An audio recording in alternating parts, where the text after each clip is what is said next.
নমস্কার। আজকে একটা গল্প বলি আকবর আর বীরবলের।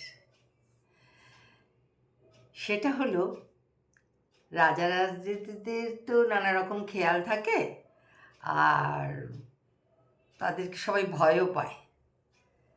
তো এখন কি হয়েছে, সেই রাজা আকবর, সম্রাট আকবর, তিনি তার এক অধীনস্থ কর্মচারীকে একটি পাখি দিয়েছিলেন। বলেছিলেন পাখিটাকে খুব যত্ন করে রাখতে হবে, পাখিটা যদি মারা যায় তাহলে গর্দান কাটা যাবে। বাস, ঠিক আছে। সেও তো রাজার দেওয়া পাখি, সে খুব যত্ন করতে লাগলো। পাখিটা মারা গেল। এখন যদি মৃত্যু সংবাদ দেয়, ওর তো গর্দান যাবে। ও তখন ছুটে ছুটে কী করলো, বীরবলের কাছে গেছে। বীরবলের খুব বুদ্ধি ধরত, আর যে কারণে আকবর বীরবলকে খুব পছন্দ করত। তো ছুটতে যখন বীরবলের কাছে গেছে, বীরবল বলছে, কী ব্যাপার, তুমি এখানে এসছো কেন, কী দরকার আমার সঙ্গে তোমার? বলে, আপনি আমাকে বাঁচান, আপনি ছাড়া কেউ বাঁচাতে পারবে না। বলে, বলো। তখন সে সমস্ত ঘটনাটি বলল, ও এই ব্যাপার না। তো বীরবল তখন সারাটা রাস্তা ভাবতে ভাবতে এলো, এসে সম্রাট আকবর বললো, ও হে বীরবল, এত চিন্তিত কেন? বললে, রাজামশাই, পুণ্যাত্মা সাধুরা হয় দেখেছি, পুণ্যাত্মা পাখি দেখে এলাম। বলে, সেটা কীরকম?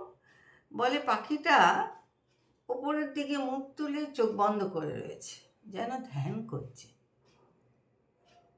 বলছে, ধ্যান করছে? হ্যাঁ, একদম ধ্যানস্থ।